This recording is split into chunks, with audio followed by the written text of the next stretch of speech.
നമസ്കാരം. തൃശൂർ മുണ്ടത്തിക്കോട് സ്ഫോടനത്തിൽ ജുഡീഷ്യൽ അന്വേഷണം നടത്താൻ അടിയന്തര മന്ത്രിസഭാ യോഗം തീരുമാനിച്ചു. ജസ്റ്റിസ് CN രാമചന്ദ്രൻ നായർക്കാണ് അന്വേഷണ ചുമതല. പോലീസ് തലത്തിലെ അന്വേഷണത്തിനായി SIT രൂപീകരിച്ചിട്ടുണ്ട്. മരിച്ചവരുടെ കുടുംബങ്ങൾക്ക് 14 ലക്ഷം രൂപയും പരിക്കേറ്റവർക്ക് 2 ലക്ഷം രൂപയും സർക്കാർ കൈമാറാനും തീരുമാനിച്ചിട്ടുണ്ട്. സ്ഫോടനത്തെ സവിശേഷ ദുരന്തമായി പ്രഖ്യാപിച്ചിട്ടുണ്ട്. തൃശൂർ പൂരം നടത്തിപ്പിൽ നാളെയാണ് അന്തിമ തീരുമാനം എടുക്കുക. പാറമേക്കാവ് ദേവസ്വം ഇപ്പോൾ യോഗം ചേർന്ന് അവരുടെ തീരുമാനം, ആചാരപരമായ എല്ലാ കാര്യങ്ങളും ഉണ്ടാകണം എന്ന അവരുടെ വികാരം യോഗത്തെ അറിയിക്കാൻ തീരുമാനിച്ചിട്ടുണ്ട്. ഇനി എന്ത് നടക്കും?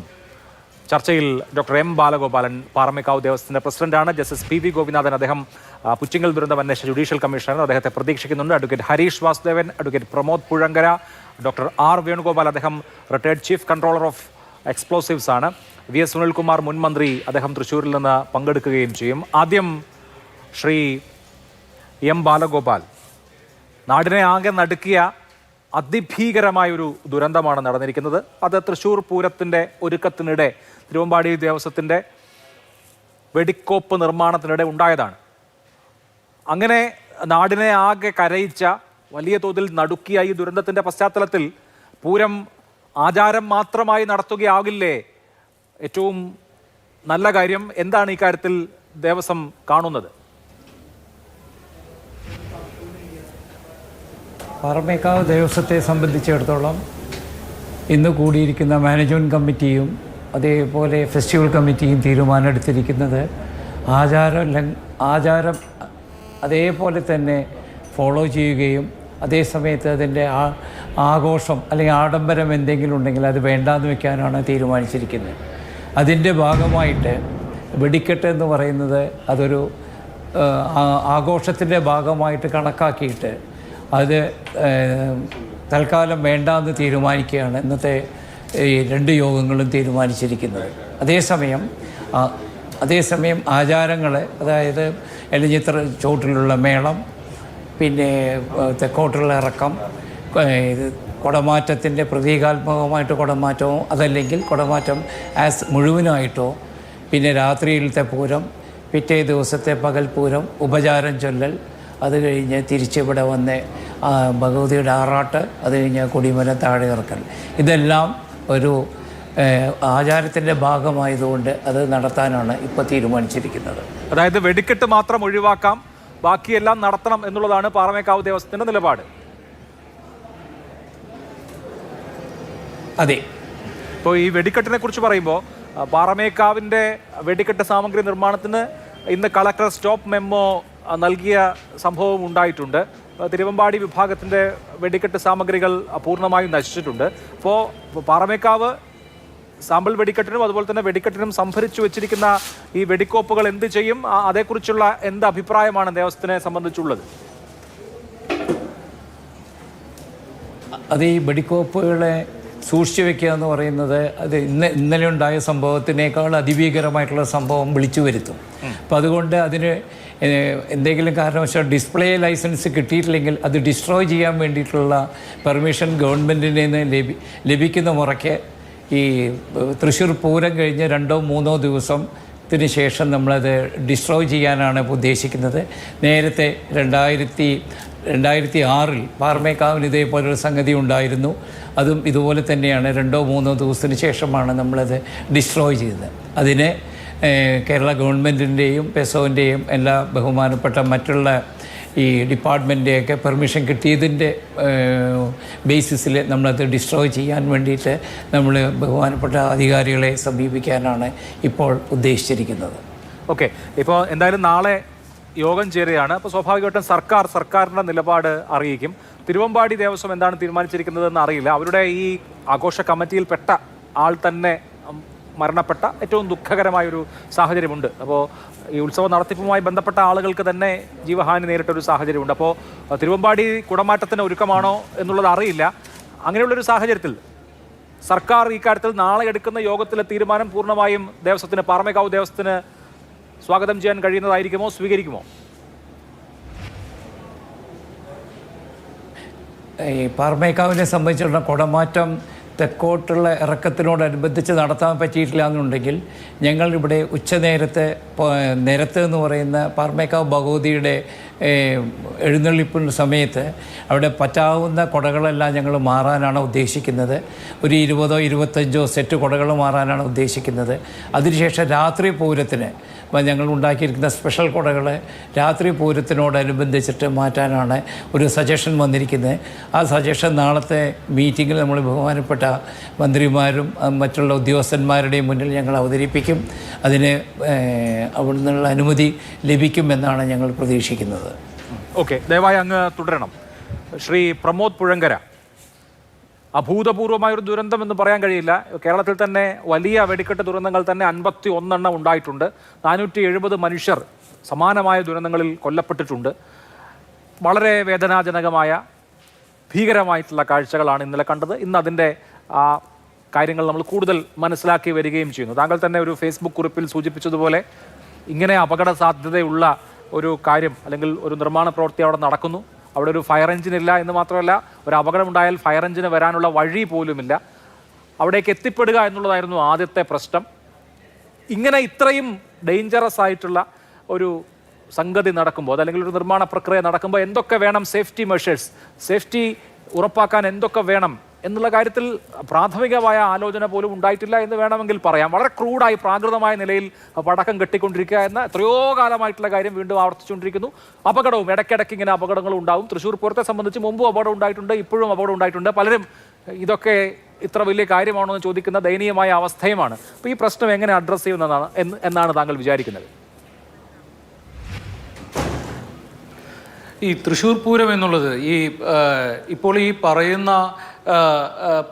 ഈ ജനങ്ങളുടെ ഒരു വലിയ ആഘോഷം എന്നതിനേക്കാളൊക്കെ അപ്പുറത്തേക്ക് നിരവധിയായിട്ടുള്ള സാമ്പത്തിക താല്പര്യങ്ങളും ഈ രണ്ട് ദേവസ്വങ്ങളുടെയും സമ്മർദ്ദതന്ത്രങ്ങളും അതിനുള്ളിലെ ആളുകളുടെ മറ്റ് താല്പര്യങ്ങളും അവർക്ക് അനുകൂലമായിട്ട് രാഷ്ട്രീയ കക്ഷികൾ, രാഷ്ട്രീയ നേതൃത്വം, സർക്കാർ, ഭരണ നേതൃത്വമൊക്കെ കാലാകാലങ്ങളിൽ വഴങ്ങിക്കൊടുക്കുന്ന പരിപാടിയുമായിട്ട് സമ്പൂർണ്ണമായും അത് ഈ നാട്ടിലുള്ള നിയമങ്ങളെ എങ്ങനെയൊക്കെ ബ്രേക്ക് ചെയ്യാമെന്ന് ഞാൻ പറയുന്നില്ല, പരമാവധി അതിനെ വളച്ചു കൊടുക്കുകയും ബെൻഡ് ചെയ്യുകയും ചെയ്തിട്ട് നടത്തുന്ന ഒരു പരിപാടിയായി മാറിയിരിക്കുകയാണ്. ഇപ്പോൾ നിങ്ങൾ നോക്കൂ, ഇപ്പോൾ അഭിലാഷ് നേരത്തെ ഇവിടെ സൂചിപ്പിച്ച് ഞാൻ പറഞ്ഞത് നോക്കി സൂചിപ്പിച്ചതുപോലെ ഇവിടേക്ക് ഇപ്പോൾ ഈ മുണ്ടത്തിക്കോട് എന്ന് പറയുന്ന സാമാന്യമായൊരു ഗ്രാമപ്രദേശമാണ് ഈ മുണ്ടത്തിക്കോട്ടിൽ ഇത് ഈ വെടിക്കെട്ട് പുരയും ഇതിൻ്റെ നിർമ്മാണവും നടന്നുകൊണ്ടിരിക്കുന്ന പ്രദേശത്ത് ഇത്രയും ഭീകരമായ ഒരു അപകടമുണ്ടായപ്പോൾ അവിടേക്ക് മതിൽ പൊളിച്ചിട്ടാണ്, സമീപത്തെ ഒരു മതിലൊക്കെ പൊളിച്ചിട്ടാണ് അവിടേക്ക് ഈ ഫയർ എഞ്ചിൻ എത്തുന്നത്. അതുപോലെ ആംബുലൻസുകൾ പോകുന്നതിനുള്ള വഴി കൃത്യമായിട്ടില്ല. അവിടെ ഇത്തരത്തിലുള്ളൊരു അപകടം നടന്നാൽ ഒരു വെടിക്കെട്ട് നിർമ്മാണശാലയിലേക്കും ഒരു വെടിക്കെട്ട് പുരയിലേക്കും പുരയുടെ ചുറ്റും ഉണ്ടാകുന്ന അപകടം എന്ന് പറഞ്ഞാൽ അതിൽ രണ്ടാമതൊന്നും ആലോചിക്കാനോ ഒരു സെക്കൻഡ് ചാൻസോ ഉള്ള അപകടമല്ല ഒരു വെടിക്കെട്ട് അപകടം എന്ന് പറയുന്നത്. അതിൽ മറ്റൊരു സാധ്യത അതിനില്ല. അതുകൊണ്ട് ഇത്തരം വലിയ ഒരു അപകടമുണ്ടാകുന്ന സ്ഥലത്ത് അതിന് അത്തരമൊരു ദുരന്തമുണ്ടായാൽ എന്ത് ചെയ്യണമെന്നാണല്ലോ ഒരു ക്രൈസിസ് മാനേജ്മെൻറ്റിൻ്റെയും അതിനു മുമ്പ് ഒരു ദുരന്ത നിവാരണ പദ്ധതിയുടെയും ഭാഗമായിട്ട് ഡിസ്ട്രിക്ട് അഡ്മിനിസ്ട്രേഷനും ഈ രണ്ട് ദേവസ്വങ്ങളും ഒക്കെ ആലോചിക്കുന്നുണ്ട്. പകരം എന്താ സംഭവിച്ചത്? ഇവിടെ കാലാകാലങ്ങളിൽ ഉണ്ടാകുന്ന കോടതി നിർദ്ദേശങ്ങളെ സമ്മർദ്ദം ചെലുത്തി, സർക്കാരിൽ സമ്മർദ്ദം ചെലുത്തി, ആചാര സംരക്ഷണം, ആഘോഷ സംരക്ഷണം, ഉത്സവങ്ങളെ സംരക്ഷിക്കൽ, ഹിന്ദുവിനെ സംരക്ഷിക്കൽ, ഇങ്ങനെ നാനാവിധ സമ്മർദ്ദ തന്ത്രങ്ങളുടെ ഫലമായി അതിനെല്ലാം മാറ്റി ഇതിനെയെല്ലാം ഒഴിവാക്കി ഈ അപകട സാധ്യതകളെ മുഴുവൻ നിലനിർത്തിക്കൊണ്ടാണ് ഇത് നടത്തുന്നത്. ഇപ്പോൾ ജില്ലാ സർക്കാരിനും ജില്ലാ അധികൃതർക്കും ദേവസ്വം ഭാരവാഹികൾക്കും ഇതിൽ നിന്ന് ഒഴിഞ്ഞു മാറാൻ പറ്റില്ല. ഇവരുടെ എല്ലാം കൂട്ടുത്തരവാദിത്വത്തിലുള്ള ഒരു സ്ഥലത്താണ് ഈ അപകടം പൂർണ്ണമായും നടന്നിരിക്കുന്നത്. ഒന്ന് ആലോചിച്ച് നോക്കുക, അവിടെ പണി ചെയ്തിരുന്ന തൊഴിലാളികൾ എത്രയാണ്? ഞാനത് പറഞ്ഞിരുന്നു.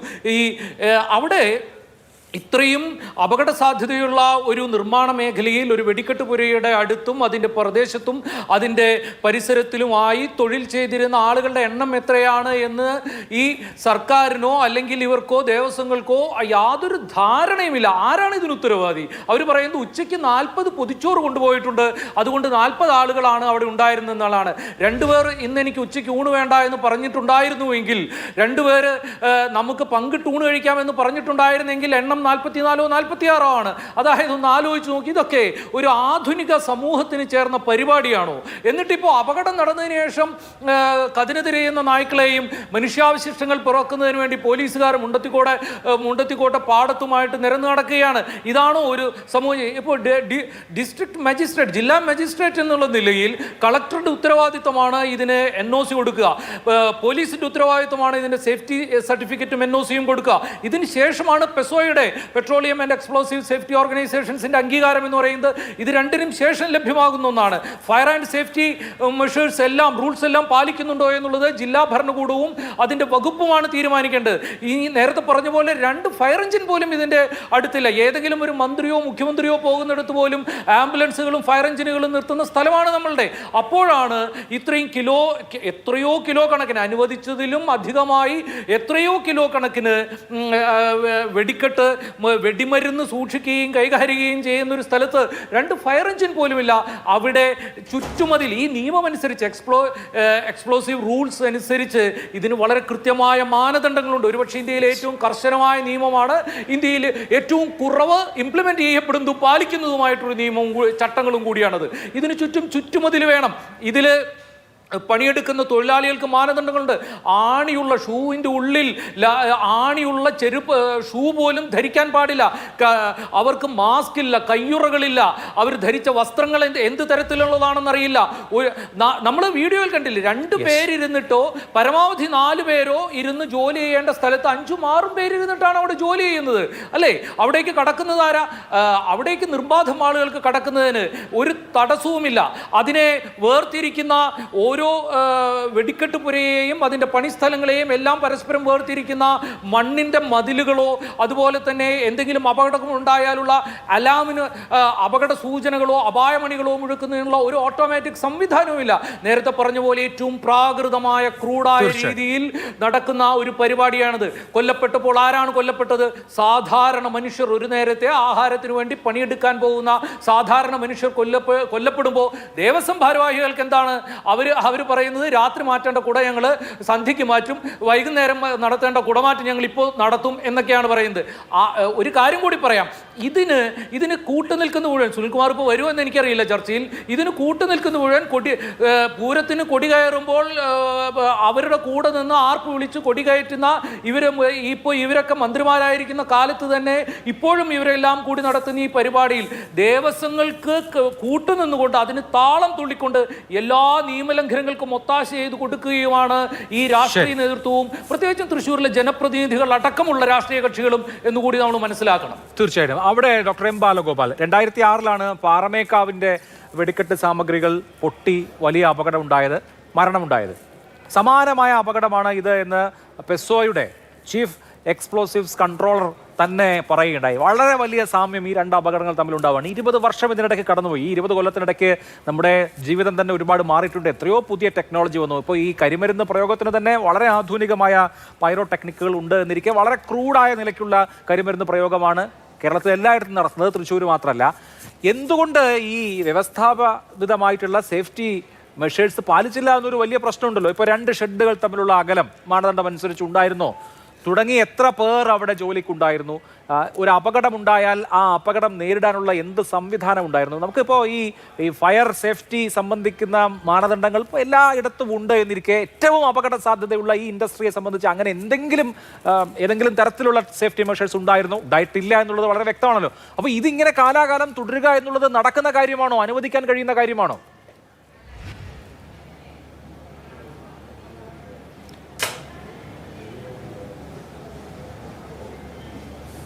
കേൾക്കുന്നില്ല കേട്ടോ. ഡോക്ടർ ബാലഗോപാൽ, ഇവിടെ എൻ്റെ അഡ്വക്കേറ്റ് പ്രമോദ് പുഴങ്കര 1-2 കാര്യങ്ങൾ പറഞ്ഞു. അവിടെ ഫയർ എഞ്ചിൻ കൊണ്ടുവന്നിട്ടില്ല, അതല്ലെങ്കിൽ മറ്റുള്ള സേഫ്റ്റി മെഷേഴ്സ് ഒന്നും ഇല്ല എന്ന് പറഞ്ഞു.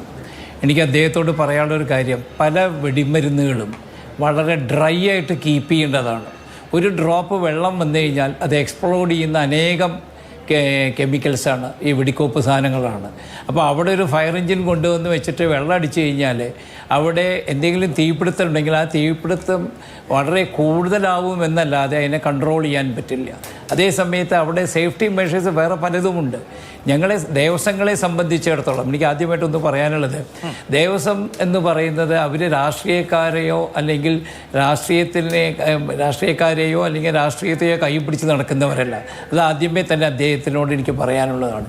ഞങ്ങളിവിടെ ദേവസ്വം എന്ന് പറയുകയാണെങ്കിൽ പ്യുവർലി ഈ അമ്പലത്തിലെ ആചാരങ്ങളും അനുഷ്ഠാനങ്ങളും ഫോളോ ചെയ്യാൻ വേണ്ടിയിട്ട് ബാധ്യസ്ഥരായിട്ടുള്ളവരാണ്. അപ്പം അതുകൊണ്ട് കാലാകാലങ്ങളിൽ പെസോ തരുന്ന ഇപ്പോൾ അവരുടെ ലൈസൻസ് ഉണ്ട്. ഉദാഹരണം, ഇപ്പം ഞങ്ങളുടെ ലൈസൻസ് ചെയ്യണമെന്നുണ്ടെങ്കിൽ അദ്ദേഹത്തിന് ആ മാനുഫാക്ചർ ചെയ്യാനുള്ള ലൈസൻസ് കൊടുക്കും, അദ്ദേഹത്തിന് ഡിസ്പ്ലേ ചെയ്യാനുള്ള ലൈസൻസൊക്കെ കൊടുക്കും. ഇതിനൊക്കെ ചില മാനദണ്ഡങ്ങളുണ്ട്. ആ മാനദണ്ഡങ്ങൾ ഉണ്ടെങ്കിൽ മാത്രമേ നമ്മൾക്ക് ലൈസൻസ് കിട്ടുകയുള്ളൂ. അതല്ലാതെ ഒരാൾ ഓടിച്ചെന്ന് ഇപ്പോൾ പാറമേക്കാവ് പ്രസിഡൻറ്റോ തിരുവമ്പാടി പ്രസിഡൻറ്റോ അല്ലെങ്കിൽ മറ്റുള്ള ഏതെങ്കിലും ക്ഷേത്ര സമിതിയിലെ ആൾക്കാരോ ഏതെങ്കിലും ഒരാളെ ലൈസൻസ് ചെയ്യാണെന്ന് പറഞ്ഞ് ചട്ടം കെട്ടിച്ച് അവിടെ ചെന്ന് കഴിഞ്ഞാലൊന്നും ലൈസൻസ് കിട്ടില്ല. അതിന് ചില മാനദണ്ഡങ്ങളുണ്ട്. ഇപ്പോഴാണെങ്കിൽ ആ മാനദണ്ഡങ്ങൾ കൂടുതൽ കർശനമാക്കുകയാണ്. ഇപ്പോൾ ഫയർ ഓപ്പറേറ്റേഴ്സ് എന്ന് പറയും, ഫയർ അസിസ്റ്റൻ്റ് എന്ന് പറയും. ഇതൊന്നും പഴയ കാലങ്ങളിൽ ഉണ്ടാവാത്ത കാര്യങ്ങളാണ്. ഈ കഴിഞ്ഞ 2-3 വർഷത്തിൻ്റെ സമയത്താണ് ഇതെല്ലാം ഇൻട്രൊഡ്യൂസ് ചെയ്തിരിക്കുന്നത്. പിന്നെ 2006 അപകടം പറ്റി, അത് ശരിയാണ്. പക്ഷേ കഴിഞ്ഞ 20 വർഷമായിട്ട് അപകടം സംഭവിച്ചിട്ടില്ലല്ലോ. ഇതേ ആൾക്കാർ തന്നെയല്ലേ കഴിഞ്ഞ വർഷവും കഴിഞ്ഞതിൻ്റെ മുന്നിലത്തെ വർഷവും പാറമേക്കാവിന് വേണ്ടി പൊട്ടിച്ച ഒരാളാണ് ഈ സതീശൻ എന്ന് പറയുന്നത്. അത് 2024 തിരുവമ്പാടിക്കും പാറമേക്കാനും ഒരുമിച്ചാണ് അദ്ദേഹം കോൺട്രാക്റ്റ് എടുത്ത് ലൈസൻസ് എടുത്ത് അദ്ദേഹം പൊട്ടിച്ചത്. അപ്പം അതുകൊണ്ട് കഴിഞ്ഞ 20 വർഷമായിട്ട് അപകടം നടന്നില്ല. 21ാമത്തെ വർഷം അപകടം നടക്കുന്ന സമയത്ത് വേണ്ട വിധത്തിലുള്ള പ്രിക്കോഷൻ എടുത്തിട്ടില്ല. അതല്ലെങ്കിൽ അവിടെ ഇവർ വളരെ ക്രൂഡായിട്ട് എത്രയോ വർഷങ്ങൾക്ക് മുന്നേ നടക്കുന്ന ഒരു സ്റ്റൈലിലാണ് എന്നൊക്കെ പറയുന്നതിൽ യാതൊരു അർത്ഥവുമില്ല. പിന്നെ ഓരോ വർഷം കൂടുന്തോറും നമ്മൾ മനസ്സിലാക്കേണ്ട ഒരു അവസ്ഥ എന്ന് പറയുന്നത് അതിനുള്ള ഈ പടക്കോപ്പുകളൊക്കെ ഉണ്ടാക്കുന്നത് അതെന്ന് പറയുന്നതിൽ ഹൈലി പ്രൊഫഷണൽസ് എന്ന് പറയുന്ന അവർക്ക് അതൊന്നും നമ്മളിൽ ഇത് പാരമ്പര്യമായിട്ട് അവർക്ക് കിട്ടുന്ന ഒരു കഴിവാണ്. അവരെ വിളിച്ചിട്ടാണ് ഇതിനു വേണ്ടിയിട്ട് നമ്മളിവിടെ ഈ പടക്കം ഉണ്ടാക്കുന്നത്. അല്ല, പാരമ്പര്യമായി ഉണ്ടാക്കുന്ന ആളുകളാണ് ഉണ്ടാക്കുന്നത്. അവരോട് പലരോടും സംസാരിക്കുമ്പോൾ അവരുടെ ജീവിത പങ്കാളിയോ അല്ലെങ്കിൽ അവരുടെ അച്ഛനോ അവരുടെ ജ്യേഷ്ഠനോ ഒക്കെ സമാനമായ അപകടങ്ങളിൽ കൊല്ലപ്പെട്ട ചരിത്രം കൂടി അവർക്ക് പറയാനുണ്ട്. അപകടത്തിൽ നിന്ന് കഷ്ടിച്ച് രക്ഷപ്പെട്ട മാധ്യമങ്ങളോടൊക്കെ സംസാരിച്ച ആളുടെ ജ്യേഷ്ഠൻ കുറച്ചു കാലം മുമ്പ് ഇതുപോലെ ഒരു അപകടത്തിൽ കൊല്ലപ്പെട്ട ആളാണ്. അപ്പോൾ ശരിക്കും കൊല്ലപ്പെടുന്ന ഒരു ജോലി എടുക്കാൻ വിധിക്കപ്പെട്ടവരാണ് പാരമ്പര്യം എന്ന പേരിൽ അവർ. നോക്കൂ സാർ, ആധുനിക ലോകത്ത് എന്തെല്ലാം ടെക്നോളജി ഉണ്ട്. ഇപ്പോൾ ഈ പൈറോ ടെക്നോളജി തന്നെ എന്തോരം വികസിച്ചിട്ടുണ്ട്. ലോകത്തെ എത്ര നഗരങ്ങളിൽ ഈ ഫയർ വർക്ക്സ് നടത്തുന്നുണ്ട്. ഈവൻ സൈലന്റ് ഫയർ വർക്ക്സ് പോലും നടക്കുന്നുണ്ട് ഈ ലോകത്തെല്ലായിടത്തും. ഈവൻ നമ്മുടെ കയ്യിലുള്ള റിമോട്ട് കൊണ്ട് ട്രിഗർ, നമ്മളിപ്പോൾ ഈ തിരി കത്തിച്ചിട്ട് ഓടുന്ന പരിപാടിയൊക്കെ നിർത്തി ലോകത്ത് എത്രയോ മാറ്റങ്ങൾ ഇതുമായി ബന്ധപ്പെട്ട് വന്നിട്ടുണ്ട്. സേഫ് ആയിട്ട് ജനങ്ങളെ ആനന്ദിപ്പിക്കാൻ കഴിയുന്ന ഈ കരിമരുന്ന് പ്രയോഗം തന്നെ നടത്താൻ കഴിയുമെന്നിരിക്കും. നമ്മൾ ഈ വളരെ പ്രാകൃതമായ രീതി തന്നെ പിന്തുടർന്ന ആളുകളെ കൊലക്കി കൊടുക്കണോ എന്നുള്ള ഒറ്റ ചോദ്യമേ ഉള്ളൂ. അല്ല, ആ ചോദ്യത്തിന് വ്യക്തമായിട്ടുള്ളൊരു മറുപടിയുള്ളൂ. ഒരു ഡ്രൈവറുടെ മകൻ ഡ്രൈവറായി കഴിഞ്ഞ് അച്ഛൻ ഏതെങ്കിലും ആക്സിഡൻറ്റിൽ മരിച്ചു കഴിഞ്ഞാൽ മകൻ ആ പ്രൊഫഷനിൽ പോകണ്ട എന്ന് പറയുന്നതിൽ എന്തെങ്കിലും അർത്ഥമുണ്ടോ? ഉപജീവന മാർഗമായിട്ട് ആ മകൻ ആ പ്രൊഫഷനെ തിരഞ്ഞെടുക്കുന്നു. അദ്ദേഹത്തിന് ബ്ലഡിൽ കൂടെ ഓടുന്നതാണ് അച്ഛൻ്റേതായിട്ടുള്ള ഡ്രൈവിംഗ് ആ എബിലിറ്റി അല്ലെങ്കിൽ ആ കപ്പാസിറ്റി എന്ന് പറയുന്നത്. ഈ ചില പ്രത്യേക ഗ്രാമങ്ങളിൽ, ഇപ്പോൾ ചേലക്കര അടുത്തുള്ള ചില ഗ്രാമങ്ങളിൽ മറ്റുള്ള സ്ഥലങ്ങളിൽ നിന്നും കാണാത്ത രൂപത്തിൽ ഈ ഫീൽഡിൽ വരുന്ന അനേകം ആൾക്കാരുണ്ട്. അവരുടെ കുലത്തൊഴിലാണ്. അവരത് നമ്മൾ എത്രത്തോളം അവർക്ക് വേറെ എന്തെങ്കിലും തൊഴിൽ കൊടുത്താൽ പോലും അവരെല്ലാവരും ഈ ഫീൽഡിലേക്ക് വരും. കാരണം ദേ ആർ ഹൈലി നമ്മളെ ഡിഗ്രിയും അല്ലെങ്കിൽ യൂണിവേഴ്സിറ്റി ഡിഗ്രിയോ അല്ലെങ്കിൽ കോളേജിലെ ഡിഗ്രിയോ ഒന്നും ഇല്ലെങ്കിൽ ദേ ആർ ഹൈലി പ്രൊഫഷണൽസ്. അവർ ചെയ്യുന്ന അതേ ഇതിൽ നമ്മൾക്കൊരാൾക്ക് ചെയ്യാൻ പറ്റില്ല. പിന്നെ ദേവസ്വങ്ങളെ സംബന്ധിച്ചിടത്തോളം ദേവസ്വങ്ങൾ നേരിട്ട് പടക്കങ്ങൾ നിർമ്മിക്കുന്നില്ല. ദേവസ്വങ്ങൾ ഏതെങ്കിലും ലൈസൻസിയെ കണ്ടുപിടിച്ച് അവർക്ക് കൊടുക്കുക ചെയ്യുന്നത്. പിന്നെ it is A responsibility of the licensee, അതിൻ്റെ എല്ലാ സേഫ്റ്റി മെഷേഴ്സും. പിന്നെ ഞങ്ങളാണെങ്കിൽ ദേവസ്വങ്ങൾ, നമ്മുടെ ബഹുമാനപ്പെട്ട എൻ്റെ സുഹൃത്ത് പ്രമോദ് പുഴങ്കര അഡ്വക്കേറ്റ് പറഞ്ഞു, ദേവസ്വങ്ങൾ എന്ന് പറയുന്നത് പ്രഷർ ടാക്ടിക്സാണ്. ഒരു കാര്യം മനസ്സിലാക്കണം, ഞങ്ങൾ ഈ വർഷം 24-ാം തീയതിയാണ് നമ്മുടെ സാമ്പിൾ വെടിക്കെട്ട്, 27-ാം തീയതി പുലർച്ചെയാണ് മെയിൻ വെടിക്കെട്ട്, 27-ാം തീയതി വൈകുന്നേരമാണ് മറ്റേ അവസാനത്തെ ഈട് എന്ന് പറയുന്നത്. ഞങ്ങൾ 24-ാം തീയതി ഉച്ചയ്ക്ക് 2 മണിക്ക് ഞങ്ങൾ ഇൻഷൂർ ചെയ്യാണ്. അത് കഴിഞ്ഞ് 27-ാം തീയതി വൈകുന്നേരം 4 മണി വരെ അതിൽ ആർക്കൊക്കെ അപകടം പറ്റുന്നു അവരെ മുഴുവൻ ഇൻഷൂർ ചെയ്തിട്ടുണ്ട്. അതല്ലാതെ നമ്മളെ അയ്യോ അപകടം പറ്റി അവരെ കുടുംബത്തിനെയോ അവരെ വീട്ടുകാരെയോ അവരെ സ്വന്തം ബന്ധുക്കളെയോ ഒന്നും നമ്മൾ വഴിയാധാരാക്കുന്നില്ല. ഞങ്ങൾ ഹ്യൂജ് എമൗണ്ട് 1 കോടി 2 കോടി 3 കോടി രൂപയ്ക്കാണ് ഇൻഷുർ ചെയ്യുന്നത്. അങ്ങനെ എല്ലാം സേഫ്റ്റി മെഷേഴ്സ് ദേവസ്വത്തിൻ്റെ ഭാഗത്ത് നിന്ന് എടുക്കുന്നുണ്ട്. അതല്ലാതെ അവരെ നമ്മൾ സൊസൈറ്റിയിലേക്ക് ഒന്നിനും കഴിവില്ലാത്ത ആൾക്കാരായിട്ട് നമ്മൾ തള്ളിവിടുകയല്ല ചെയ്യുന്നത്. അതിൻ്റെ ദേവസ്വം ചെലവാക്കുന്ന സംഖ്യ, ഇപ്പോൾ ഉദാഹരണം ഇൻഷുറൻസ് എടുക്കുക എന്നുള്ളതിനപ്പുറത്ത് അപകടങ്ങൾ ഒഴിവാക്കുക എന്നുള്ളത് വേണമല്ലോ പ്രയോറിറ്റി ആവേണ്ടത്. ഇപ്പോൾ മരിച്ചു പോയിട്ട് കുറച്ച് പൈസ കൊടുത്തിട്ട് ഇപ്പം എന്താ കാര്യം? ഇൻഷൂർ ചെയ്യുന്നുണ്ട് എന്നൊക്കെ പറയുന്നതിൽ വലിയ യുക്തി ഉണ്ടെന്ന് എനിക്ക് തോന്നുന്നില്ല. പരമാവധി ഉത്സവം എന്ന് പറയുന്നത് ആളുകളെ രസിപ്പിക്കാനുള്ള ആചാരങ്ങൾ നടക്കട്ടെ, അതിനൊപ്പം ആഘോഷവും. പക്ഷെ അത് ആളുകളെ കൊലക്കി കൊടുക്കുന്ന വിധത്തിലാവാൻ പാടില്ലല്ലോ. കരിയും കരിവീരനും വേണ്ടെന്ന് ശ്രീനാരായണ ഗുരു 1 നൂറ്റാണ്ടിന് മുമ്പ് പറഞ്ഞതാണ്. പക്ഷെ ഇപ്പോഴും ഉണ്ട്. പക്ഷെ അങ്ങനെ ചെയ്യുമ്പോൾ തന്നെ അത് സേഫായി ആളുകൾക്ക് ഒരു തരത്തിലുള്ള ജീവനാശവും ഉണ്ടാവാത്ത വിധത്തിൽ ചെയ്യാമല്ലോ. അങ്ങനെ വരുന്ന സജഷൻസിനെ പോലും എന്തിനാണ് ഡിഫെൻഡ് ചെയ്യുന്നതെന്ന് എനിക്ക് മനസ്സിലാവുന്നില്ല. അല്ല, കഴിഞ്ഞ 20 വർഷമായിട്ട് ഈ തൃശ്ശൂർ പൂരത്തിന് യാതൊരു തരത്തിലുള്ള വെടിക്കെട്ട് അപകടം ഉണ്ടായിട്ടില്ല. അതിന് ശേഷം പിന്നെ 1978 പിന്നെ ഒരു അപകടം ഉണ്ടായത്. അതായത് 28 വർഷങ്ങൾക്ക് 2006 മുന്നേ 28 വർഷങ്ങൾക്ക് മുന്നെയാണ് ഒരു അപകടം ഉണ്ടായത്. അപ്പോൾ ഒരു 50 വർഷത്തിനുള്ളിൽ 2 അപകടം എന്ന് പറയുന്നത് ഒരു നെസസറി പ്രിക്കോഷൻസ് ലൈസൻസിയുടെ ഭാഗത്ത് നിന്ന് എടുക്കുന്ന കാര്യങ്ങളാണ്.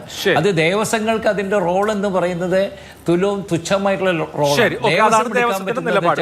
അവരുടെ ലൈഫ് സെക്യൂരിറ്റിക്ക് വേണ്ടിയിട്ട് ഇൻഷുർ ചെയ്യണം. ശരി, ഓക്കെ. എന്തായാലും അപകടത്തിന്റെ ഫ്രീക്വൻസി കുറവാണെന്നുള്ളതാണ് ദേവസ്വം പറയുന്നത്. ഡോക്ടർ ആർ വേണുഗോപാൽ, അദ്ദേഹം പെസോയുടെ റിട്ടയേർഡ് ചീഫ് കൺട്രോളറാണ്. ശ്രീ വേണുഗോപാൽ, 2006 പാറമേക്കാവ് വിഭാഗത്തിന്റെ വെടിക്കെട്ട് പുരയിലായിരുന്നു അപകടം ഉണ്ടായതെങ്കിൽ 20 കൊല്ലത്തിന് ശേഷം തിരുവമ്പാടി വിഭാഗത്തിന്റെ വെടിക്കെട്ട് പുരയിൽ അപകടം ഉണ്ടാകുന്നു. സമാനതകൾ ഏറെയുള്ള അപകടം. ഇതിനു മുമ്പും തൃശ്ശൂർ പൂരത്തിൽ തന്നെ അപകടം ഉണ്ടായിട്ടുണ്ട്. പുറ്റിങ്ങൽ ദുരന്തമടക്കം കേരളത്തിൽ 51 വലിയ അപകടങ്ങൾ ഈ കഴിഞ്ഞ കാലത്ത് തന്നെ ഉണ്ടായതായി രേഖപ്പെടുത്തിയിട്ടുണ്ട്. പക്ഷേ ആവർത്തിക്കപ്പെടുന്നു എന്നുള്ളതല്ലാതെ മാറ്റം ഉണ്ടാവുന്നില്ല. ഇവിടെ ഈ അപകടത്തിന് കാരണമായത് എന്ത് എന്ന് താങ്കൾ വിചാരിക്കുന്നു? വെയിലാണ് എന്ന് പല ആളുകളും, തീവ്രമായ ചൂടുള്ളത് കൊണ്ട് ഈ അപകടം ഉണ്ടായി എന്ന് പറയുന്നവരുണ്ട്. പക്ഷേ വേനൽക്കാലത്താണ് മിക്കവാറും ഉത്സവങ്ങളും കരിമരുന്ന് പ്രയോഗങ്ങളും ഒക്കെ നടക്കാറുള്ളത്. വെയിൽ ഒരു ഘടകമാണോ, ചൂടൊരു ഘടകമാണോ, അതിനപ്പുറത്തുള്ള എന്തെങ്കിലും കാരണങ്ങൾ ഉണ്ടാകാമോ? എന്ത് തോന്നുന്നു താങ്കൾക്ക്? ഇതൊരു മനുഷ്യനിർമ്മിതമായ അപകടമാണെന്നാണ് എൻ്റെ കാഴ്ചപ്പാട്. കാരണം ഇവിടെ വെയിലോ ഒന്നുമല്ല, ഇതിലും ഹീറ്റായിട്ടുള്ള ഭോപ്പാലിലും ആഗ്രയിലും ഒക്കെ ഫയർ വർക്ക്സ് മാനുഫാക്ചർ ചെയ്യുന്നുണ്ട്. ഇത്രയും ടെമ്പറേച്ചറിൽ കൂടുതലുള്ള ആംബിയൻറ്റ് ടെമ്പറേച്ചർ ഇത് 45-50 വരുന്ന സ്ഥലങ്ങളാണ്. ഇത് ടെമ്പറേച്ചർ എന്ന് പറഞ്ഞൊരു ഘടകമേ ഇല്ല. ഇവിടെ എന്താണ് സംഭവിച്ചത്? ഇവിടെ ഒരു മൈതാനത്ത് അല്ലെങ്കിൽ ഒരു പാടത്ത് പടക്കങ്ങൾ ഉണ്ടാവുകയാണ്. അവിടെ യാതൊരുവിധ സുരക്ഷാ ഡിസ്റ്റൻസോ അതിലെ കെമിക്കൽ മിക്സിങ്ങോ എങ്ങനെ ചെയ്യണമെന്ന് പോലും അറിയാൻ വയ്യാത്തവർ ഒരു വെറും ടാർപോളിൻ പിടിച്ചു കെട്ടി ഉണ്ടാക്കുകയാണ്. ഇത് വളരെ അപകടകരമായ ഒരു രീതിയിലേക്കാണ് പോയത്. ഇവിടെ 18 മീറ്റർ സേഫ്റ്റി ഡിസ്റ്റൻസ് മിക്സിങ്, നിങ്ങളിവിടെ മിക്സ് ചെയ്യുന്ന കണ്ടല്ലോ, രാസപദാർത്ഥങ്ങൾ മിക്സ് ചെയ്യുന്ന കണ്ടു. ആ ഒരു ഷെഡിന് 18 മീറ്ററാണ് എക്സ്പ്ലോസീവ് റൂളിൽ സേഫ്റ്റി ഡിസ്റ്റൻസ് പറയുന്നത്. ഇവിടെ ആളുകൾ നമ്മുടെ വൈകുന്നേരങ്ങളിൽ ഇരുന്ന് സാധാരണമതി കുശലം പറയുന്ന പോലെ ഇരുന്ന് പടക്കം ഉണ്ടാക്കുകയാണ്. അതുപോലെ തന്നെ യാതൊരുവിധ കെമിക്കൽ ക്വാണ്ടിറ്റി എത്ര ഉണ്ടാവണം എന്നുള്ളതിനൊരു ലിമിറ്റുണ്ട്. അതുപോലെ തന്നെ മാൻ ലിമിറ്റ്, എത്ര ജോലിക്കാർ ഈ മിക്സിംഗ് ഷെഡിൽ വർക്ക് ചെയ്യണം, 2 പേരേ ഉള്ളൂ അവർക്ക്. പക്ഷേ ഇവിടെ 10-16 പേരിന്ന് ആ ജോലികളൊക്കെ ചെയ്യുകയാണ്. അപ്പോൾ ഇത് നടന്നിരിക്കുന്നത് ഒരു അൺഓതറൈസ്ഡ് പ്രിമിസസ് അല്ല. ആ ലൈസൻസ് കൊടുത്തിരിക്കുന്ന പ്രിമിസസ് എന്ന് പറയുന്നത് വേറെ എവിടെയായിരിക്കും, വല്ല മലമുകളിലോ ഈ സുരക്ഷാ ഡിസ്റ്റൻസും ഒക്കെയുള്ള അവിടെ ഒരു ഷെഡ് കാണും. പക്ഷേ അദ്ദേഹത്തിൻ്റെ മാനുഫാക്ചറിങ് ഇവിടെയായിരുന്നു. അതാണ് ഈ അപകടത്തിന് ഏറ്റവും പ്രധാനമായിട്ട്. ഇവിടെ ശ്രീ വേണുഗോപാൽ, തൃശ്ശൂർ പൂരം എന്ന് പറയുന്നത് കേരളത്തിൽ ഏറ്റവും ഫേമസ് ആയിട്ടുള്ള ഫയർ വർക്ക് നടക്കുന്ന സ്ഥലമാണ്. വേറെ ഇതിനേക്കാൾ വലിയ ഫയർ വർക്ക് നടക്കുന്ന സ്ഥലമുണ്ടെങ്കിൽ ഏറ്റവും ഫേമസ് ഇവിടെയാണ്. അപ്പോൾ ഇവിടെ നോക്കൂ, ഹൈക്കോടതി ഇടപെടാറുണ്ട്, സർക്കാരുകൾ ഇടപെടാറുണ്ട്, ജില്ലാ ഭരണകൂടം ഇടപെടാറുണ്ട്, പീരിയോഡിക് വിസിറ്റ്സ് ഉണ്ടാവും, പെസോയുടെ മാർഗനിർദ്ദേശങ്ങളുണ്ട്. ഈ പറയുന്ന എല്ലാ ചെക്സും കഴിഞ്ഞിട്ട് അൺഓതറൈസ്ഡ് ആയിട്ട് നിയമങ്ങൾ പാലിക്കാതെ, ചട്ടങ്ങൾ പാലിക്കാതെ ഇവർ ഈ പടക്കം ഉണ്ടാക്കിക്കൊണ്ടിരിക്കുകയായിരുന്നു എന്ന് എങ്ങനെ കരുതും? അപ്പോൾ ഇങ്ങനെയാണോ എല്ലാ കാലത്തും ഇവിടെ നടക്കുക എന്നുള്ളതല്ലേ സ്വാഭാവികമായിട്ടും ജനങ്ങൾക്ക് തോന്നുക? തീർച്ചയായിട്ടും നിങ്ങൾ നോക്കൂ, നമ്മുടെ എല്ലാ ശ്രദ്ധ എവിടെയാണ്? ഫയർ വർക്ക്സ് ഡിസ്പ്ലേ സൈറ്റിലാണ്. കഴിഞ്ഞ 20 വർഷം പോലും ഈ ഒരൊറ്റ അപകടവും തൃശ്ശൂരിൻ്റെ പാറമേക്ക് വിഭാഗത്തിലോ അല്ലെങ്കിൽ തിരുവമ്പാടി വിഭാഗത്തിൻ്റെയോ ഡിസ്പ്ലേയിൽ വന്നിട്ടില്ല. കാരണം അത് വളരെ സ്ട്രിക്റ്റാണ്. പോലീസായാലും പെസോ ആയാലും ഞാൻ 16 വർഷം ഈ തൃശ്ശൂർ പൂരത്തിൻ്റെ വെടിക്കെട്ടിന് ലൈസൻസ് കൊടുക്കുകയോ അല്ലെങ്കിൽ അവരുടെ സേഫ്റ്റി പ്രിക്കോഷൻസ് വെരിഫൈ ചെയ്ത ഒരാളാണ്. അവർ വളരെ ഈ പൂരം കമ്മിറ്റിയിൽ ഇവർ രണ്ടുപേരും വളരെ സ്ട്രിക്റ്റായിട്ട് അത് ഫോളോ ചെയ്യുന്നു. പക്ഷേ അവർ മാനുഫാക്ചറിങ് സൈഡിൽ യാതൊരുവിധ ശ്രദ്ധയും കാണിക്കുന്നില്ല. അവരുടെ 2000 കിലോ പടക്കം എങ്ങനെ ഇവിടെ എത്തും എന്ന് മാത്രമായിരിക്കും അവർ നോക്കുക. അപ്പോൾ അതല്ല എന്നുള്ളതിൻ്റെ ഒരു ഉത്തമ ഉദാഹരണമാണ്. ഇപ്പോൾ പുത്തുങ്കൽ ആക്സിഡൻറ്റ് എന്താണ്? ഡിസ്പ്ലേ സൈറ്റിലാണ് ആക്സിഡൻറ്റ് ഉണ്ടായിരിക്കുന്നത്. ആ ഡിസ്പ്ലേ സൈറ്റിൻ്റെ എൻക്വയറി റിപ്പോർട്ടാണ് ഡോക്ടർ AK യാദവിൻ്റെ കേന്ദ്ര ഗവൺമെൻറ്റിൻ്റെ എൻക്വയറി കമ്മീഷൻ റിപ്പോർട്ട്. ആ റിപ്പോർട്ട് കഴിഞ്ഞ വർഷം 2024 എക്സ്പ്ലോസീവ് അമെൻമെൻറ്റ് വന്നിട്ടുണ്ട്. അതിലെ നിർദ്ദേശങ്ങളെല്ലാം തന്നെ എക്സ്പ്ലോസീവ് അമെൻമെൻറ്റിൽ ഇപ്പോൾ വന്നു. അതുകൊണ്ടാണ് കഴിഞ്ഞ 2 വർഷം റിസ്ക് അസസ്മെൻറ്റ്, ആളുകളെ നിരീക്ഷിക്കാനുള്ള ആളുകളുടെ അപ്പോയിൻമെൻറ്റ്, പെസോ നിർദ്ദേശിക്കുന്ന ആളുകൾ മാത്രമേ ഫയർ വർക്ക്സ് ഡിസ്പ്ലേ ചെയ്യാവൂ, എമർജൻസി പ്ലാനിങ്, അതോടൊപ്പം ഉള്ള മറ്റുള്ള നടപടിക്രമങ്ങൾ കഴിഞ്ഞ വർഷം 2024 എക്സ്പ്ലോസീവ് റൂളിൻ്റെ അമെൻമെൻറ്റിൽ വന്നിട്ടുണ്ട്. അതുപോലെ തന്നെയാണ് കേരള ഗവൺമെൻറ് നിയമിച്ച കമ്മീഷനും. അവരും അവരുടെ വളരെ വളരെ വലിയൊരു റിപ്പോർട്ട് സമർപ്പിച്ചിട്ടുണ്ട്. പക്ഷേ ഇത് സെൻട്രൽ ഗവൺമെൻറ്റിന് അയച്ചു കൊടുക്കുകയും സെൻട്രൽ ഗവൺമെൻറ് ഇത് ആക്റ്റിലും റൂളിലും കൊണ്ടുവരികയും ചെയ്യണം.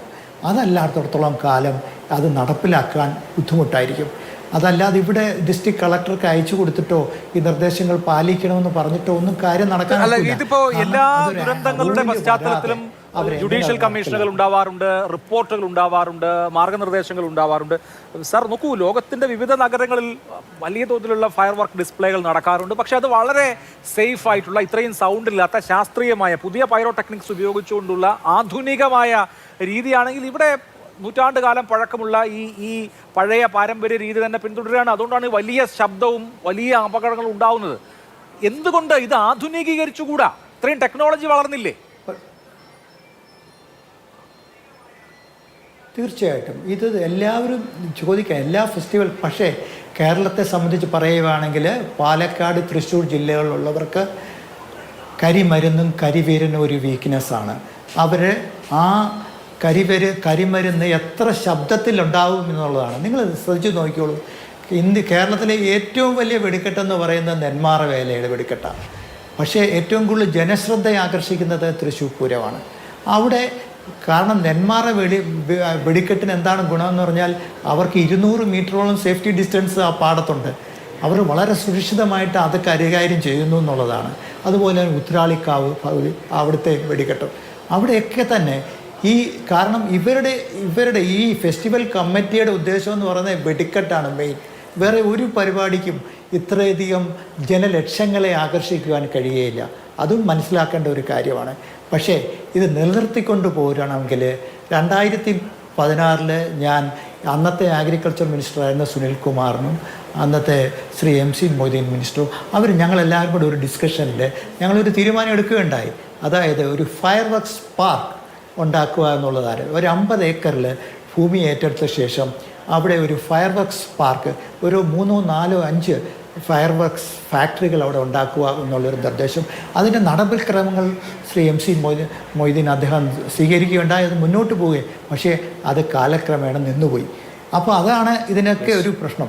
അങ്ങനെയാണെങ്കിൽ ഈ ജനസാന്ദ്രത കൂടിയ ഇതുപോലുള്ള പടക്ക നിർമ്മാണ സ്ഥലങ്ങളിൽ നിന്ന് ഇവയെല്ലാം തന്നെ മാറ്റി സുരക്ഷിതമായ ഒരു സ്ഥലത്തേക്ക് മാറ്റി സുരക്ഷിതമായ രീതിയിൽ ക്വാളിറ്റി കൺട്രോൾ മുതൽ പ്രൊഡക്ഷൻ പ്രോസസ്സ് തൊട്ട് എല്ലാവിധ ആപ്ലിക്കേഷൻസും വളരെ സുരക്ഷിതമായി നടത്തുവാൻ സാധിക്കും എന്നാണ് എൻ്റെ അനുമാനം. ഹരീഷ് വാസുദേവൻ, പ്രവചിക്കപ്പെട്ട ഒരു ദുരന്തം എന്ന് വേണമെങ്കിൽ പറയാം. കാരണം യാതൊരു സുരക്ഷാ മാനദണ്ഡങ്ങളും പാലിക്കാതെ ഇതുപോലെയുള്ള മാരക പ്രഹരശേഷിയുള്ള വെടിക്കോപ്പുകൾ നിർമ്മിച്ചാൽ അപകടം എപ്പോൾ വേണമെങ്കിലും സംഭവിക്കാം. കഴിഞ്ഞ 20 വർഷം ഭാഗ്യം കൊണ്ട് അപകടം തൃശ്ശൂർ പൂരത്തെ സംബന്ധിച്ച് ഉണ്ടായിട്ടില്ല. പക്ഷേ മറ്റു പലയിടത്തും ഉണ്ടാവുകയും ചെയ്തു. 110 പേരാണ് കുറ്റിങ്ങലിൽ മരിച്ചത്. എന്തുകൊണ്ട് ഇങ്ങനെ വലിയ ദുരന്തങ്ങൾ ഉണ്ടാകുമ്പോഴും ഇതിന് യാതൊരു തരത്തിലുള്ള മാറ്റവും വരാതെ അടുത്ത വർഷവും എവിടെയൊക്കെ വെടിക്കിട്ടുണ്ടോ അവിടങ്ങളിലൊക്കെ അതേ മട്ടിൽ അത് ആവർത്തിക്കുന്നു?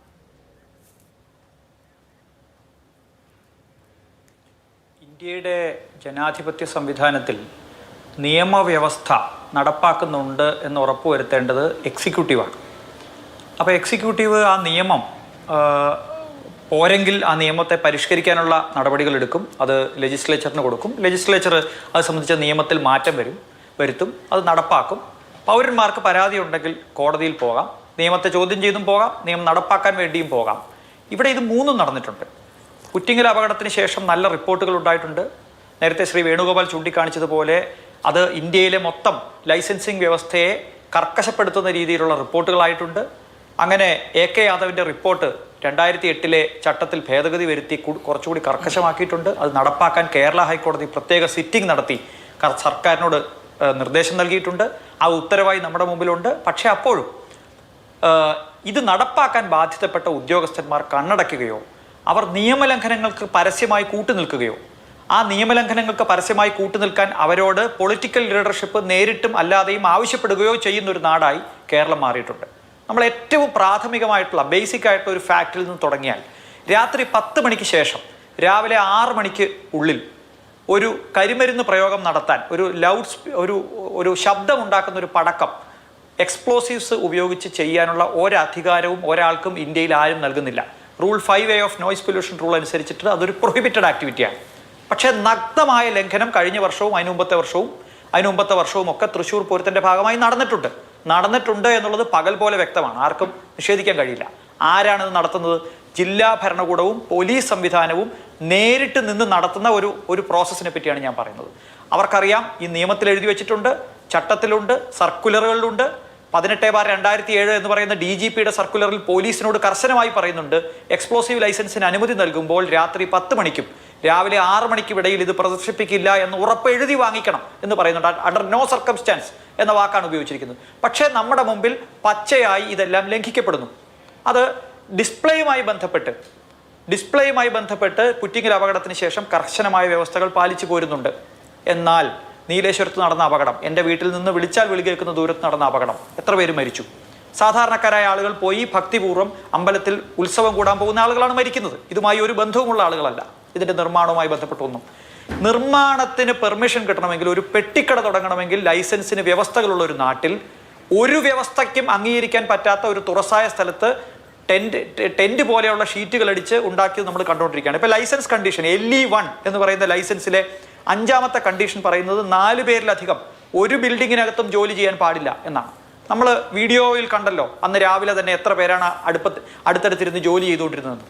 നഗ്നമായ നിയമലംഘനം ഫെസിലിറ്റേറ്റ് ചെയ്യുന്ന പരിപാടിയാണ് തൃശ്ശൂർ ജില്ലാ കളക്ടറും തൃശ്ശൂർ പോലീസ് സൂപ്രണ്ടും അവർക്ക് നേതൃത്വം നൽകുന്ന കേരളത്തിലെ പൊളിറ്റിക്കൽ ലീഡർഷിപ്പും ചെയ്തത് എന്നുള്ളത് പകൽ പോലെ വ്യക്തമാണ്. ഇത് കോടതിയിൽ ഉന്നയിക്കപ്പെട്ടിട്ടുള്ള കാര്യമാണ്. പക്ഷേ ദൗർഭാഗ്യകരെന്ന് പറയട്ടെ, കേരളത്തിലെ ഉത്സവങ്ങളുമായി ബന്ധപ്പെട്ട് കഴിഞ്ഞ 2 വർഷങ്ങൾക്ക് മുമ്പ് വരെ ഉണ്ടായിരുന്ന കർശനമായ നിബന്ധനകൾ മൂലം ഏതാണ്ട് ഇത്തരത്തിലുള്ള നിയമലംഘനങ്ങൾ അവസാനിച്ചു വരികയായിരുന്നു.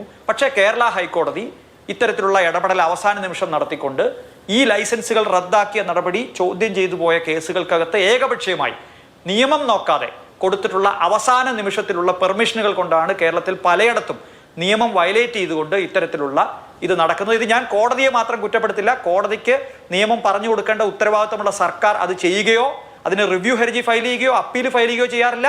കോടതി പറഞ്ഞാൽ പോലും നിയമവിരുദ്ധമായ കാര്യങ്ങൾ അവിടെ നടക്കില്ല എന്ന് ഉറപ്പുവരുത്താൻ ബാധ്യതയുള്ള നിയമ സംവിധാനം അത് ചെയ്യാറുമില്ല.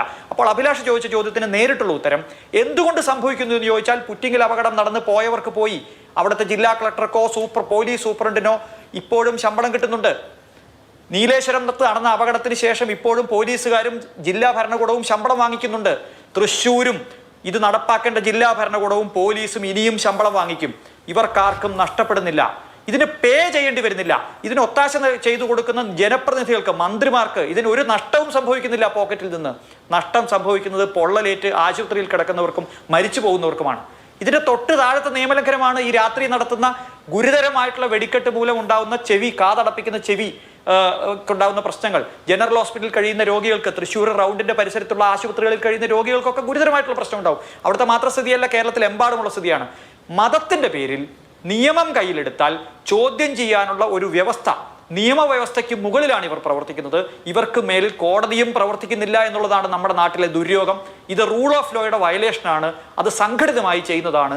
അതുകൊണ്ട് ഇനിയും മരണങ്ങൾ ഉണ്ടാകുമെന്നാണ് ഞാൻ വിശ്വസിക്കുന്നത്. ശരി, റൂൾ ഓഫ് ലോ വയലേറ്റ് ചെയ്യുന്നുണ്ടെങ്കിൽ അതിന് കോടതികളും അധ്യക്ഷം വഹിക്കുകയാണെങ്കിൽ പിന്നെ ഈ നാട് എങ്ങനെ നന്നാവുന്ന പ്രശ്നമുണ്ട്. ശ്രീ വി എസ് സുനിൽകുമാർ, എന്തുകൊണ്ട് ഈ അപകടം ഉണ്ടായി എന്ന് പരിശോധിക്കുമ്പോൾ ഇവിടെ പെസോയുടെ മുൻ ചീഫ് കൺട്രോളർ അടക്കം സൂചിപ്പിക്കുന്ന നിരവധിയായിട്ടുള്ള നിയമലംഘനങ്ങളുടെ മാനദണ്ഡങ്ങളുടെ ലംഘനങ്ങളുടെ പരമ്പരയുണ്ട്. 2 ഷെഡുകൾ തമ്മിലുള്ള സേഫ്റ്റി ഡിസ്റ്റൻസ് പാലിച്ചിട്ടില്ല എന്ന് തുടങ്ങി ഒരു ഷെഡിൽ അറ്റ് എ ടൈം എത്ര പേർ പണിയെടുക്കണം എന്നത് സംബന്ധിച്ച മാനദണ്ഡമുണ്ട്. അതടക്കം പാലിക്കാതിരുന്നതിനെ പറ്റി വളരെ പ്രാകൃതമായ നിലയിൽ ഒരു പാരമ്പര്യ തൊഴിലെന്നുള്ള നിലയിൽ ഈ ജോലി ചെയ്യുന്നതിനെക്കുറിച്ച് അതിൽ പാലിക്കേണ്ട, നമ്മുടെ നാട്ടിൽ നിർബന്ധമായും പാലിക്കേണ്ട മാനദണ്ഡങ്ങൾ പാലിക്കാത്തതിനെക്കുറിച്ചുള്ള കാര്യങ്ങൾ ഒരുപാട് മുമ്പിൽ വരുമ്പോൾ എന്തുകൊണ്ട് ഇതിൽ നടപടി എടുക്കേണ്ട ആളുകൾ ആ നടപടി എടുക്കാതെ ഇരുന്നു? എന്തുകൊണ്ട് ഇത് മോണിറ്റർ ചെയ്യേണ്ട ആളുകൾ മോണിറ്റർ ചെയ്യാതിരുന്നു എന്ന ചോദ്യമുണ്ട്. ജില്ലാ ഭരണകൂടവും ഉദ്യോഗസ്ഥരും മാത്രമാകില്ല അതിൻ്റെ പ്രതികളെന്നും പൊളിറ്റിക്കൽ എക്സിക്യൂട്ടീവ്, ഇത് ആചാരമാണ്, ക്ഷേത്രമാണ്, ആകാശം പിടിഞ്ഞു വീണാലും അതാണ് നടക്കേണ്ടത് എന്ന നിലയിൽ ഇതിനൊക്കെ ഒത്താശ ചെയ്യുന്നത് കൊണ്ടാണ് ഇങ്ങനെയുള്ള ദുരന്തങ്ങൾ ആവർത്തിച്ചുകൊണ്ടേയിരിക്കുന്നത് എന്നുള്ളതാണ് വിമർശനം.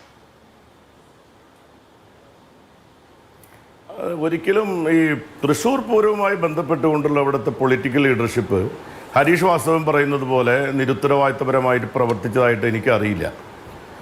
ഇന്നലെ നടന്ന സംഭവത്തിൽ ഒരു കാര്യം ഞാൻ അങ്ങോട്ട് പറയാം. ആ ദിവസം പത്രമാധ്യമങ്ങളെല്ലാവരും അവിടെ പോയി എല്ലാം റിപ്പോർട്ട് ചെയ്യുന്നൊരു സംഭവം ഉണ്ടായി. സത്യത്തിൽ എനിക്ക് വലിയ അത്ഭുതം തോന്നിയൊരു കാര്യമാണ്. എന്തിനാണ് മാനുഫാക്ചറിങ് സ്ഥലത്ത് പോയിട്ട് പത്രമാധ്യമങ്ങൾ അവിടെ പോയി ആളുകളെ കൊണ്ട് പാട്ട് പാടിക്കുകയും ഒക്കെ ചെയ്യേണ്ട കാര്യം എന്തായിരുന്നു? അതൊക്കെ ആര് ചെയ്തതാണെങ്കിലും പ്രത്യേകിച്ച് വളരെ സെൻസിറ്റീവായ സ്ഥലത്ത് അങ്ങനെ നടന്നിട്ടുണ്ടെങ്കിൽ അത് അങ്ങേയറ്റം തെറ്റായിട്ടുള്ള കാര്യമാണ്. അതടക്കമുള്ള ഒരുപാട് കാര്യങ്ങൾ നിങ്ങളടക്കമുള്ള പത്രങ്ങളെല്ലാം സംപ്രേഷണം ചെയ്താണല്ലോ. അവിടെ കൂട്ടം കൂടിയിരിക്കുന്നതെല്ലാം നമ്മൾ മറ്റെവിടെയെങ്കിലും പോയി ഇപ്പോൾ ചമയ പ്രദർശനം നടത്തുന്ന സ്ഥലത്ത് പോയി ആ ചമയങ്ങൾ ഉണ്ടാക്കുന്ന ആളുകളെ കാണുന്ന ലാഘവത്തോടു കൂടി ഈ ഹൈലി എക്സ്പ്ലോസീവായിട്ടുള്ള സാധനങ്ങൾ ടൺ കണക്കിന് സാധനങ്ങൾ ഉണ്ടാക്കി വെച്ചിരിക്കുന്ന സ്ഥലത്ത് പോയി അത്തരമൊരു ഒരു റിപ്പോർട്ടിംഗ് നടത്തുക എന്ന് പറയുന്നത് ഉൾപ്പെടെയുള്ള കാര്യങ്ങൾ നടന്നിട്ടുള്ളത് തെറ്റാണ്. അത്തരം കാര്യങ്ങളിൽ ഒരു മിതത്വം ഉണ്ടാക്കുന്നതിനും നിയന്ത്രണം ഉണ്ടാക്കുന്നതിനും ആവശ്യമായിട്ടുള്ള ക്രമീകരണം ആവശ്യമാണ്. ഇവിടെ അഭിലാഷ് മനസ്സിലാക്കേണ്ട ഒരു കാര്യം എന്താണെന്ന് വെച്ചാൽ ഈ മാനുഫാക്ചറിങ് ലൈസൻസും ഡിസ്പ്ലേ ലൈസൻസും വ്യത്യസ്തമാണ്. പൂരത്തിൻ്റെ സംഘാടകരായിരിക്കുന്ന ആളുകൾ 2016 ശേഷം തൃശ്ശൂർ പൂരവുമായി ബന്ധപ്പെട്ട് അതിൻ്റെ ഡിസ്പ്ലേ നടത്തുന്ന കാര്യത്തിൽ കാണിച്ചിട്ടുള്ള ജാഗ്രത അന്ന് ഉണ്ടാക്കിയിരിക്കുന്ന കൃത്യമായി പെസോയുടെ അവിടെ വേണുഗോപാൽ അവിടെ ഇരിക്കുന്നുണ്ടാകുമെന്നാണ് ഞാൻ വിചാരിക്കുന്നത്. അദ്ദേഹത്തിന് അറിയാം. അവരുടെ നിർദ്ദേശപ്രകാരം ഹൈഡ്രൻ്റ് പോലും സ്ഥാപിച്ചുകൊണ്ട് അവിടെ അതിന് മുമ്പ് വരെ ഉപയോഗിച്ചുകൊണ്ടിരുന്ന വെടിക്കോപ്പുകളുടെ സൈസിൻ്റെ 10-1 അതിൻ്റെ സ്ഫോടക ശേഷിയിൽ 10-1 അത് കുറച്ചുകൊണ്ട് വെടിക്കെട്ട് എങ്ങനെ ഡിസാസ്റ്റർ മാനേജ്മെൻറ്റ് പ്ലാൻ തയ്യാറാക്കി അവിടെ വെടിക്കെട്ട് മാത്രമല്ല അവിടെ വരുന്ന 10,000-കണക്കിന് ആളുകൾ ഒരു വെടിക്കെട്ടില്ലെങ്കിൽ പോലും സ്റ്റാമ്പേഡ് ഉണ്ടെങ്കിൽ ആളുകൾ മരിക്കാമല്ലോ. അങ്ങനെ പോലും സംഭവിക്കാതിരിക്കാൻ വേണ്ടിയിട്ടുള്ള പ്ലാനുകൾ നടത്തിയത് പൊളിറ്റിക്കൽ ലീഡർഷിപ്പിൻ്റെയും കൂടി അറിവോടും അവരുടെ നിർദ്ദേശത്തോടും ലീഡർഷിപ്പിലുമായിരുന്നു എന്ന കാര്യം കൂടി ഹരീഷ് വാസവൻ മനസ്സിലാക്കി. അഭിലാഷ് പറഞ്ഞൊരു കാര്യം ഞാൻ പറയട്ടെ. ഡിസ്പ്ലേയുടെ കാര്യത്തിൽ ഈ പറഞ്ഞ മാനദണ്ഡങ്ങളൊക്കെ പാലിച്ചിട്ടുണ്ട്. മാനുഫാക്ചറിംഗ് നടക്കുന്ന സമയത്തോ ഇവിടെ വേണുഗോപാൽ തന്നെ ചൂണ്ടിക്കാണിച്ചിട്ടുള്ള ഒരു കാര്യമുണ്ട്. ഒരു ഫയർ മാനുഫാക്ചറിംഗ് കാര്യത്തില് ഡിസ്പ്ലേയുടെ കാര്യത്തിൽ ശരി, കാര്യത്തില് ശ്രീ വേണുഗോപാലിന് അറിയാം. അന്ന് മന്ത്രി എന്ന നിലയിൽ ഞങ്ങൾ അന്നൊരു മാനുഫാക്ചറിംഗ് പാർക്ക് ഉണ്ടാക്കാൻ വേണ്ടി വളരെ വിപുലമായ ഒരു പ്ലാൻ തയ്യാറാക്കി. ഏറ്റവും ആധുനികമായ രീതിയിൽ പെസോയുടെ സമ്പൂർണ്ണമായിട്ടുള്ള എല്ലാ മാനദണ്ഡങ്ങളും പാലിച്ചുകൊണ്ട് ഇവിടെയുള്ള എല്ലാ മാനുഫാക്ചേഴ്സിനെയും കൂടി പങ്കെടുപ്പിച്ചുകൊണ്ട് തൃശ്ശൂരിൽ അതിന് വലിയൊരു മുൻകൈ പ്രവർത്തനം 2018-19 കാലത്ത് ഞങ്ങൾ നടത്തിയതാണ്. പക്ഷെ നിർഭാഗ്യവശാൽ ആ പ്രളയവും പിന്നീട് കോവിഡും വന്നതുകൊണ്ട് ആ ഒരു ഉദ്യമം ഞങ്ങൾക്ക് മുന്നോട്ട് കൊണ്ടുപോകാൻ കഴിഞ്ഞിട്ടില്ല എന്നൊരു കുറവ് ഞാനിവിടെ ചൂണ്ടിക്കാണിക്കുകയാണ്.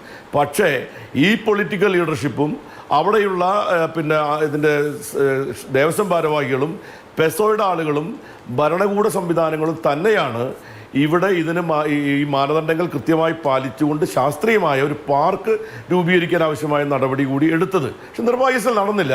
അപ്പോൾ അതുകൊണ്ട് ഞാൻ പറഞ്ഞു വരുന്നൊരു കാര്യം, എക്സ്ട്രീമായി ഇപ്പോൾ രാത്രി വെടിക്കെട്ട് വേണ്ട എന്ന് നിരോധനം കൊണ്ടുവരാനാണെങ്കിൽ ഒരു അഡ്വക്കേറ്റ് കുറച്ചു കാലം മുമ്പ് നടത്തിയിട്ടുള്ള ഒരു ഇടപെടൽ എന്തായിരുന്നു? ഈ രാത്രി കാലങ്ങളിൽ 100 കണക്കിന് മേളക്കാർ നിന്ന് കൊട്ടുമ്പോൾ ഉണ്ടാകുന്ന ശബ്ദ മലിനീകരണം മൂലം അവിടെ ഈ മേളം നിരോധിക്കണം എന്നൊരാവശ്യം ഉന്നയിക്കപ്പെടുകയുണ്ടായി. അപ്പോൾ ശാസ്ത്രീയമായി നോക്കുകയാണെങ്കിൽ ഇത്രയും അധികം മേളക്കാർ നിന്ന് കൊട്ടുകയാണെങ്കിൽ ശബ്ദമലിനീകരണമാണ്, അത് മലിനീകരണമായിട്ട് കാണുകയാണെങ്കിൽ അപ്പോൾ അത് നമ്മൾ അതിനോടൊരു അപ്രോച്ചിന് പ്രശ്നമുണ്ട്. അപ്പോൾ വെടിക്കെട്ട് രാത്രി വേണമോ വേണ്ടയോ, അത് ശബ്ദമലിനീകരണം ഉണ്ടാക്കുന്നുണ്ടോ എന്ന് തുടങ്ങിയ കാര്യങ്ങൾ പറഞ്ഞുകൊണ്ട് പരമ്പരാഗതമായി നടന്നുകൊണ്ടിരിക്കുന്ന ഒരു കാര്യത്തെ വേണ്ട എന്ന് വെക്കുന്നത് നമ്മുടെ സമൂഹത്തിൽ അത്ര പെട്ടെന്ന് നടക്കുന്ന കാര്യങ്ങളല്ല. അതെല്ലാം സമൂഹത്തെയും കൂടി വിശ്വാസികളെടുത്തുകൊണ്ട് അവരുടെയും കൂടി സഹകരണത്തോടു കൂടി നമ്മളെല്ലാവരും കൂടി ചേർന്ന് ചെയ്യേണ്ട നിരവധി കാര്യങ്ങളുണ്ട്. അതിന് വളരെ എക്സ്ട്രീം പൊസിഷൻ എടുത്തുകൊണ്ട് മുന്നോട്ട് പോവുക എന്ന് പറയുന്നത് ഒരു ഭരണകൂടത്തിനും ഒരു ജനപ്രതിനിധിക്കും ചെയ്യാൻ പറ്റുന്ന കാര്യങ്ങളല്ല. അതുകൊണ്ട് ഇവിടെ അഭിപ്രായം പറയുന്ന ആളുകൾക്ക് എളുപ്പമാണ്, ചില സംഭവങ്ങൾ ഉണ്ടാകുമ്പോൾ വന്ന അഭിപ്രായങ്ങൾ രേഖപ്പെടുത്തി നമുക്ക് പോകാൻ എളുപ്പമാണ്. പക്ഷേ ഗ്രൗണ്ട് റിയാലിറ്റി എന്ന് പറയുന്നത് വളരെ വ്യത്യസ്തമായിട്ടുള്ള കാര്യങ്ങളാണ്. ജനങ്ങൾ ഇപ്പോൾ ജല്ലിക്കെട്ടിനെ സംബന്ധിച്ച കാര്യം എന്താണ്?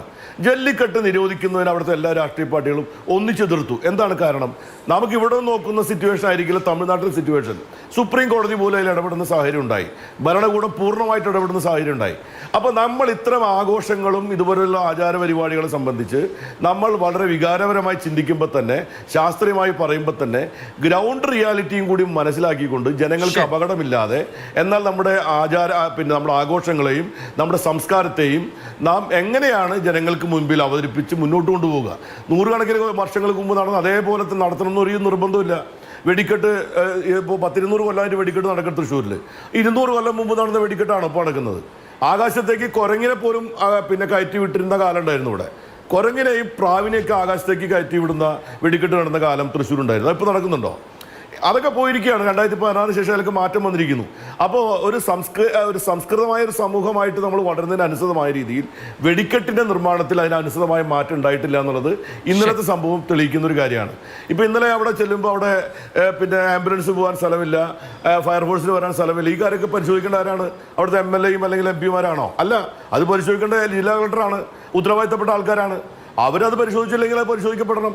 അല്ലാതെ ഇത് അടച്ച് നമ്മൾ വെടിക്കെട്ട് തന്നെ വേണ്ട എന്ന നിലയിലേക്കുള്ള ഒരു ചർച്ചയിലേക്ക് അല്ല നമ്മൾ. വെടിക്കെട്ട് തന്നെ വേണ്ട എന്നുള്ളതാണോ? അപകടമില്ലാതെ എങ്ങനെ ഇത് നടത്താൻ കഴിയുമെന്നുള്ളതാണോ? നമുക്ക് ജസ്റ്റിസ് PV ഗോപിനാഥ് ടെലിഫോണിലുണ്ട്. അദ്ദേഹം പുറ്റിങ്ങൽ ദുരന്തം അന്വേഷിച്ച ജുഡീഷ്യൽ കമ്മീഷനെ അദ്ദേഹമാണ് നയിച്ചത്. ജസ്റ്റിസ് PV ഗോപിനാഥൻ, പുറ്റിങ്ങൽ ദുരന്തം കഴിഞ്ഞ് ഒരു ശുപാർശ അതല്ലെങ്കിൽ ഒരു റിപ്പോർട്ട് നൽകുകയുണ്ടായി. പക്ഷേ പുറ്റിങ്ങൽ ദുരന്തം കഴിഞ്ഞ് വീണ്ടും നമ്മുടെ സംസ്ഥാനത്ത് വെടിക്കെട്ട് ദുരന്തങ്ങൾ ആവർത്തിച്ചു. ഇവിടെ ഇപ്പോൾ തൃശ്ശൂരിൽ ഡിസ്പ്ലേയുടെ സമയത്തല്ല എങ്കിൽ പോലും മാനുഫാക്ചറിങ്ങിൻ്റെ സമയത്ത് അപകടമുണ്ടായി. ഏറ്റവും ഒടുവിലത്തെ വിവരപ്രകാരം 14 പേർക്കെങ്കിലും ജീവൻ നഷ്ടപ്പെട്ടു. നമ്മൾ ഈ ദുരന്തം വരുമ്പോൾ രോഷമുണ്ടാകുന്നു, ജുഡീഷ്യൽ കമ്മീഷനെ വെക്കുന്നു, ജുഡീഷ്യൽ കമ്മീഷൻ അതിൻ്റെ ഫൈൻഡിങ്സ് സർക്കാരുകൾക്ക് കൊടുക്കുന്നു എന്നുള്ളതിനപ്പുറത്ത് ഈ ശുപാർശ ചെയ്യപ്പെടുന്ന കാര്യങ്ങൾ നടപ്പാക്കാറുണ്ടോ? താങ്കൾക്ക് പുറ്റിങ്ങൽ ദുരന്തത്തിൻ്റെ പശ്ചാത്തലത്തിൽ ഇപ്പോൾ എന്ത് തോന്നുന്നു? അതിനകത്ത് ഞാൻ അന്ന് കൊടുത്ത കമ്മീഷൻ റിപ്പോർട്ടിലെ റെക്കമെൻഡേഷൻസ് പാലിച്ചില്ലെങ്കിൽ അതനുസരിച്ച് ഒരു പ്രോട്ടോക്കോളോ സ്റ്റാൻഡേർഡ് ഓപ്പറേറ്റിംഗ് പ്രൊസീജിയറോ സ്വീകരിച്ചിരുന്നെങ്കിൽ ഈ ഇഷ്യൂ ഉണ്ടാവില്ലായിരുന്നു. അതിൻ്റെ വീഴ്ചയുണ്ട്. അത് തന്നെയാണ് അതിനകത്തുള്ള പ്രശ്നം. നമ്മൾ പലതും കുഴപ്പമൊന്നും ഉണ്ടാകില്ല എന്നുള്ള നിലക്ക് സ്വീകരിച്ചു പോവുകയാണ് നടപടികൾ. ഉത്തരവാദിത്തപ്പെട്ടവരും സംഘാടകരും മറ്റുള്ളവരും ഒന്നും അതിന് ചട്ടങ്ങൾ പാലിക്കാത്ത കുഴപ്പമുണ്ട്. തീർച്ചയായിട്ടും. എന്തുകൊണ്ട് അങ്ങനെ സംഭവിക്കുന്നു എന്നാണ് താങ്കൾ വിചാരിക്കുന്നത്? ഇതിങ്ങനെ അപകടങ്ങൾ ആവർത്തിച്ചുകൊണ്ടേ ഇരിക്കുക എന്നുള്ളത് പോസിബിൾ ആയിട്ടുള്ള ഒരു കാര്യമല്ലല്ലോ. അപ്പോൾ സർക്കാർ ഇപ്പോഴും ഒരു ജുഡീഷ്യൽ കമ്മീഷനെ നിയോഗിച്ചിട്ടുണ്ട്. സർക്കാരിന് ജുഡീഷ്യൽ കമ്മീഷൻ റിപ്പോർട്ട് കൊടുക്കുകയും ചെയ്യും. ഇതൊരു റുട്ടീൻ എന്നുള്ളതിനപ്പുറത്ത് കാര്യമൊന്നും നടക്കുന്നില്ല എന്ന് വേണമോ മനസ്സിലാക്കാൻ? അല്ല, അതൊരിക്കലും ഒരു അബദ്ധം പറ്റിയാലേ വീണ്ടും ആവർത്തിക്കാണ്ടിരിക്കാനുള്ള നടപടികൾ സ്വീകരിക്കുക. അത് സ്വീകരിക്കുന്നില്ല. എങ്ങനെ അബദ്ധങ്ങളിൽ വന്ന് ഇങ്ങനെ ജനങ്ങൾക്ക് അപവൃത്തിയും ദുരന്തങ്ങളും ഉണ്ടായിക്കൊണ്ടിരിക്കുകയാണ്. വളരെ വളരെ പ്രസക്തമായ കാര്യമാണ്. പുറ്റിങ്ങൽ അന്വേഷിച്ച ജുഡീഷ്യൽ കമ്മീഷനാണ് ഇപ്പോൾ വ്യക്തമാക്കുന്നത്. ഞാൻ കൊടുത്തിട്ടുള്ള റെക്കമെൻഡേഷൻസ് അംഗീകരിച്ചത് നടപ്പാക്കിയിരുന്നെങ്കിൽ ഈ ദുരന്തം ഉണ്ടാകില്ലായിരുന്നു എന്ന് അദ്ദേഹം പറയുമ്പോൾ ശ്രീ പ്രമോദ് പുഴങ്കര, സർക്കാരുകളെ സംബന്ധിച്ച് എക്സ്ട്രീം പൊസിഷൻ എടുക്കാൻ കഴിയില്ല എന്ന് മുൻ മന്ത്രിയായ VS സുനിൽകുമാർ വിശദീകരിക്കുന്നുണ്ട്. അതിൽ കുറച്ച് റിയാലിറ്റി ഉണ്ട്. കാരണം എന്തെങ്കിലും ഒരു കാര്യം നടപ്പാക്കിയാൽ ഉടൻ വിശ്വാസികൾ, ആചാരം, വലിയ തോതിലുള്ള ബുദ്ധിമുട്ട് സർക്കാരുകൾക്ക് നേരിടും. ഒറ്റതിരിഞ്ഞുള്ള ആക്രമണം നേരിടും, ഇങ്ങനെയൊക്കെയുള്ള പ്രശ്നങ്ങളുണ്ട്. അപ്പോൾ ഈ എക്സ്ട്രീം പൊസിഷൻ എടുക്കാൻ കഴിയില്ല. സമതുലിതമായ പൊസിഷൻ എടുക്കാൻ സർക്കാരുകളും അതുവഴി ജില്ലാ ഭരണകൂടങ്ങളും ഒക്കെ നിർബന്ധിതമാകുമ്പോൾ ഇപ്പോൾ നമ്മൾ ജുഡീഷ്യൽ കമ്മീഷൻ പറഞ്ഞ വാക്കുകൾ കേൾക്കാണ്. പുറ്റിങ്ങൽ കഴിഞ്ഞു, തൃശ്ശൂർ കഴിഞ്ഞു, ഇനി അടുത്തത് എപ്പോൾ ഉണ്ടാകുമോ അപ്പോൾ ഉണ്ടാകും എന്നുള്ളതല്ലാതെ നാട്ടുകാർക്ക് അതിനപ്പുറത്ത് എന്തെങ്കിലും പ്രതീക്ഷിക്കാൻ വേണോ? അല്ല, ഇതിലിപ്പോൾ സുനിൽകുമാർ ഇവിടെ പറഞ്ഞത് കാര്യങ്ങളെ വ്യക്തമാക്കുന്ന ഒരു സംഗതിയാണ്. നമ്മളിവിടെ നേരത്തെ ഞാനും അതിനുശേഷം ഹരീഷും ഒക്കെ പറഞ്ഞത് ഒരുപക്ഷെ അഭിലാഷും ഇവിടെ സൂചിപ്പിച്ചതിനെ സാധൂകരിക്കുന്ന മട്ടിലാണ് സുനിൽകുമാർ ഇവിടെ പറഞ്ഞത്. സുനിൽകുമാർ പറയുന്ന പോലെ എക്സ്ട്രീം പൊസിഷൻ എടുത്താൽ അത് നടപ്പാക്കാൻ പറ്റില്ലെന്ന് പറഞ്ഞാൽ എക്സ്ട്രീം പൊസിഷൻ എടുക്കണം.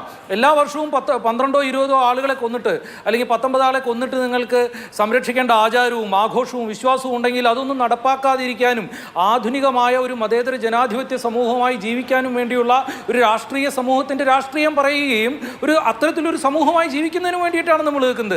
അതിനെ ഇങ്ങനെ ഇപ്പോൾ ഇവിടെ സുനിൽകുമാർ സംസാരിച്ചത് എന്നെ അത്ഭുതപ്പെടുത്തുന്നൊന്നുമില്ല. എത്രയോ കാലമായിട്ട് ഇപ്പോൾ നമ്മളിത് കേട്ടുകൊണ്ടിരിക്കുകയാണ്. എങ്കിൽ പോലും അത് പറയാതെ വയ്യ. ഇവിടെ ഏതെങ്കിലും ഒരു ആചാര സംരക്ഷണ കമ്മിറ്റിയുടെ പ്രസിഡന്റ് ഈ ചർച്ചയിൽ പങ്കെടുക്കുന്നതിൻ്റെ കുറവുണ്ടെങ്കിൽ അതാണ് ഇപ്പോൾ സുനിൽകുമാർ ഇവിടെ നികത്തിയത്. ഇദ്ദേഹം അടക്കം മുൻമന്ത്രിയായിരുന്ന കാലങ്ങളിലൊക്കെ ഇതിനു മുമ്പ് നേരത്തെ ഇവിടെ പറഞ്ഞ പെസോയുടെ മേധാവിയും നമ്മളൊക്കെ ഇവിടെ നിയമത്തിൽ ചൂണ്ടിക്കാണിച്ച കാര്യങ്ങളൊന്നും നടപ്പാക്കാതെ ഫെൻസിംഗ് ഇല്ല, കൃത്യമായിട്ടുള്ള അകലങ്ങളില്ല, 2 പേര് ഇരിക്കേണ്ടടുത്ത് 6ഉം 8ഉം പേര് ഇരിക്കുന്നു, അങ്ങനെയുള്ള നിരവധിയായ പ്രശ്നങ്ങൾ, വേണ്ട പരിശോധനകളില്ലാതെ ഡിസ്ട്രിക്ട് മാജിസ്ട്രേറ്റും പോലീസ് സൂപ്രണ്ടിനും ഒക്കെ കൊടുക്കുന്ന NOCകൾ, ഇത്തരം വിഷയങ്ങളൊക്കെ ഇക്കൊല്ലം മാത്രമാണ് നടന്നതെന്നാണ് വിചാരിക്കുന്നത്. കഴിഞ്ഞ കൊല്ലമൊന്നും ഇതങ്ങനെ പൊട്ടിത്തെറിച്ചില്ല, എന്തോ മഹാഭാഗ്യം കൊണ്ട് എന്നല്ലാതെ ഇതൊക്കെ തന്നെയാണ് എല്ലാ വർഷവും നടക്കുന്നത്. അല്ലാതെ ഇവരാരെങ്കിലും ഇല്ലാതെ കൊണ്ടല്ല, ഇവരടക്കമുള്ള പൗരപ്രമുഖരും മന്ത്രിമാരും ജനപ്രതിനിധികളും ഒക്കെ ചേർന്ന് മാസങ്ങൾക്ക് മുമ്പ് തുടങ്ങും പൂരം നടത്തിപ്പിനുള്ള അവലോകന കമ്മിറ്റിയും കളക്ടറേറ്റിൽ യോഗം കൂടുതലും ഉദ്യോഗസ്ഥരെ വിളിക്കലും ഒക്കെ. എന്നിട്ടാണ് ഈ മുണ്ടത്തിക്കോട് ആംബുലൻസിന് പോകാനും ഫയർ എഞ്ചിൻ ഇല്ലാത്തതുമായി ഇത്രയും വലിയ അപകടങ്ങൾ നടക്കുന്നത്. പിന്നെ ഇദ്ദേഹം പറഞ്ഞല്ലോ എക്സ്ട്രീം പൊസിഷൻ എടുക്കേണ്ട കാര്യമില്ലെന്ന്. ഞാൻ നേരിട്ട് തന്നെ കുറ്റപ്പെടുത്തുന്നത് ഇത്തരം രാഷ്ട്രീയ നേതൃത്വത്തെ കൂടിയാണ്. ഇതിന് ഉത്തരവാദികളായ കളക്ടറെയും പോലീസ് സൂപ്രണ്ടിനെയും ഒക്കെ മാറ്റി നിർത്തിക്കൊണ്ട് വേണം അന്വേഷണം നടത്താനും അവരെ കൂടി പ്രതി ചേർക്കുകയും ദേവസ്വം ഭാരവാഹികളെ അടക്കം പ്രതി ചേർത്ത് കേസ് ഫയൽ ചെയ്യുകയും അന്വേഷണം നടത്തുകയും വേണം എന്നുള്ള അഭിപ്രായക്കാരൻ ഞാൻ. ഇതൊരു പാഠമാവുകയും ഒരു ക്ലാസിക് ടെക്സ്റ്റ് ആവുകയും വേണം ഭാവിയിൽ നടപടികൾക്ക്. ഒപ്പം തന്നെ സുനിൽകുമാറോട് വേറൊരു കാര്യം കൂടി പറഞ്ഞല്ലോ, ആചാരങ്ങൾ മാറ്റാൻ പറ്റില്ലെന്നൊക്കെ. ഒരു കാര്യം കൂടി പറയട്ടെ, എന്തൊക്കെയാണ് ഇവർ ഒത്തുചേർന്ന് നടപ്പാക്കുന്നതെന്ന് അറിയാമോ? അതായത് ഈ വെടിക്കെട്ടിൽ മരിക്കാൻ സാധാരണ തൊഴിലാളികളും പൂരം നടത്താൻ മേനോന്മാരും എന്ന ഈ പിന്തിരിപ്പൻ പരിപാടിക്ക് കുടപിടിക്കുകയും അതിന്റെ കൊടികേറ്റത്തിന് ഒപ്പം നിൽക്കുകയും ചെയ്യുന്ന ആളുകളായവര്. ഇവർ പറഞ്ഞല്ലോ ആനകൾ തമ്മിൽ 3 മീറ്റർ അകലം വേണമെന്ന് പറഞ്ഞപ്പോൾ അതെന്തോ ആചാരം ഇടിഞ്ഞു വീഴുമെന്നും പറഞ്ഞ ഈ നേതൃത്വമാണ് സുനിൽകുമാർ അടക്കമുള്ളവരുടെ തൃശ്ശൂർ ജില്ലയിലെ ഇടതുപക്ഷത്തിന്റെയും വലതുപക്ഷത്തിന്റെയും രാഷ്ട്രീയ നേതൃത്വം. ഇവർ ഒരുമിച്ചാണ് തേക്കുംകാട്ടിൽ ഈ ആനകളെ 3 മീറ്റർ പകൽ എഴുന്നള്ളിപ്പിക്കാൻ പാടില്ലെന്ന് പറഞ്ഞപ്പോൾ ഇതുപോലെ വെടിക്കെട്ടിലെ ഇത്തരത്തിലുള്ള അപകടങ്ങൾ ഒഴിവാക്കാൻ വേണ്ടിയിട്ടുള്ള നിയമനിർമ്മാണങ്ങൾ പാലിക്കണമെന്ന് പറഞ്ഞപ്പോൾ അത് ആചാരം ഇടിഞ്ഞു വീഴുമെന്ന് പറഞ്ഞ് സർവകക്ഷി സമ്മേളനം നടത്തിയവരാ തേക്കുംകാട്ടിലിരുന്നവര്. ഇവർ ആചാരത്തെ സംരക്ഷിക്കാനും അനുഷ്ഠാനങ്ങളെ സംരക്ഷിക്കാനും മാത്രമല്ല നടത്തുന്നത്, ഇവരുടെ താല്പര്യങ്ങളെ പിന്തിരിപ്പൻ താല്പര്യങ്ങൾക്ക് വേണ്ടി. ഇതാണ് ഗ്രൗണ്ട് റിയാലിറ്റി എന്ന്. ഗ്രൗണ്ടിൽ നമ്മളൊക്കെയാ ഉള്ളത്. ഈ വെടിക്കെട്ടിൽ മരിക്കുന്ന മനുഷ്യർ, ഈ നിയമം നടപ്പാക്കണമെന്ന് ആവശ്യപ്പെടുന്ന മനുഷ്യർ, അല്ലാതെ ഇവരുടെ കുടമാറ്റം കാണാൻ വേണ്ടി പോകുന്ന മനുഷ്യർ മാത്രമല്ല ഗ്രൗണ്ടിലുള്ളത്. ശരി, പറയൂ സുനിൽകുമാർ, മറുപടി.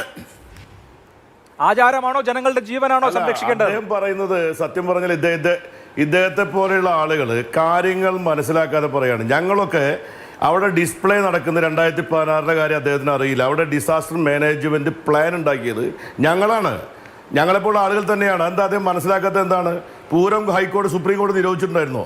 പൂരം നിരോധിച്ചാൽ ആ പൂരം നിരോധിച്ചതിനനുസരിച്ച് പോകേണ്ടി വരും. പക്ഷെ പൂരം നടത്തണമെങ്കിൽ നടത്താൻ ഉത്തരവാദിത്തപ്പെട്ട ഭരണകൂടത്തിന്റെ ഭാഗമായി നിൽക്കുന്ന പൊളിറ്റിക്കൽ ലീഡർഷിപ്പിന്റെ ഉത്തരവാദിത്തത്തോടു കൂടിയാണ് 2016 വെടിക്കെട്ട് നടത്തണമെങ്കിൽ അവിടെ ഹൈഡ്രന്റ് സ്ഥാപിക്കണം. ഞങ്ങൾ ഹൈഡ്രന്റ് സ്ഥാപിച്ചു.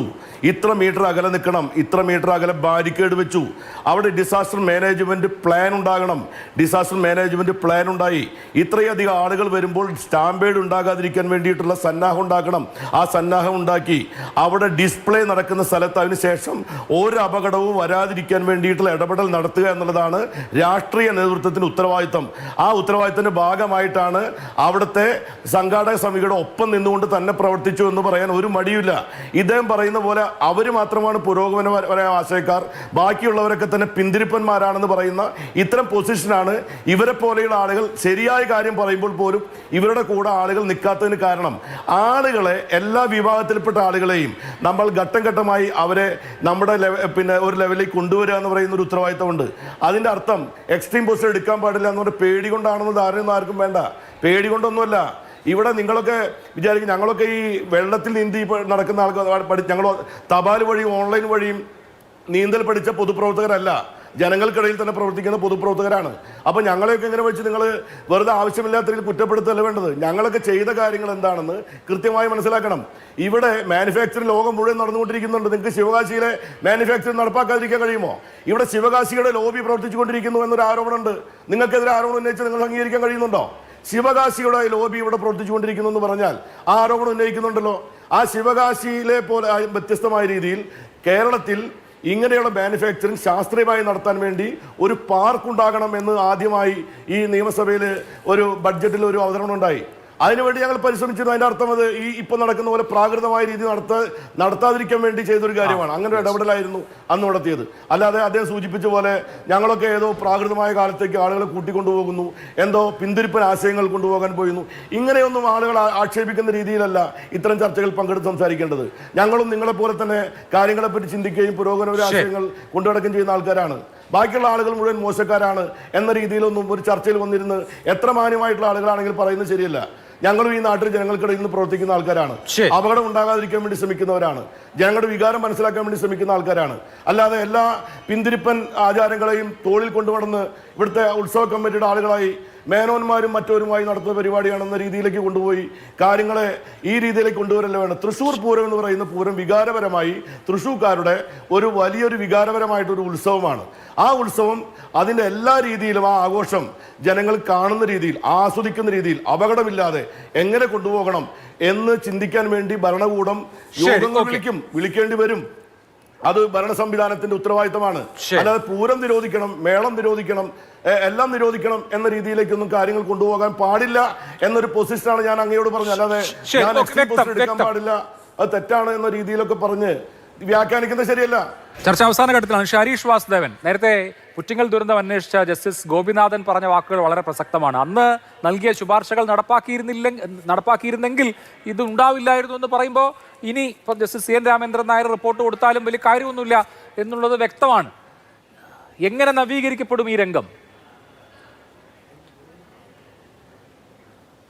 ഞാൻ നേരത്തെ പറഞ്ഞതുപോലെ ഒരു ചർച്ചയിൽ വന്നിരുന്ന് അടിസ്ഥാന വസ്തുതകളോട് പോലും വളരെ ജനറലായി പ്രതികരിച്ച് രക്ഷപ്പെടാൻ കഴിയുന്ന ഒരു രാഷ്ട്രീയ നേതൃത്വം, അതിൽ ഗതികേട് കൊണ്ട് എൻ്റെ സുഹൃത്തായ ശ്രീ സുനിൽകുമാർ കൂടി ഉൾപ്പെട്ട ഒരു രാഷ്ട്രീയ നേതൃത്വം കേരളത്തിൽ അങ്ങനെയാണ്. ഏറ്റവും ജനങ്ങൾക്കിടയിൽ പ്രവർത്തിക്കുന്ന, വെള്ളത്തിൽ മീനെന്ന പോലെ പ്രവർത്തിക്കുന്ന ഒരാളാണ് അദ്ദേഹം. അതുകൊണ്ടാണ് എനിക്ക് അങ്ങനെ കേൾക്കുമ്പോൾ ഒരു ബുദ്ധിമുട്ടുള്ളത്. അതായത് ഈ പൊളിറ്റിക്കൽ നേതൃത്വം ആളുകളെ പറഞ്ഞ് ബോധ്യപ്പെടുത്തേണ്ടത് ഇതൊരു എക്സ്ട്രീം പൊസിഷൻ അല്ല, ഇത് ചില ആളുകൾ എടുക്കുന്ന എക്സ്ട്രീം പൊസിഷൻ അല്ല, ഇത് ഈ രാജ്യത്ത് മുഴുവൻ നടപ്പാക്കുന്ന നിയമമാണ് എന്ന് പറഞ്ഞു കൊടുക്കേണ്ട ആളുകളാണ്.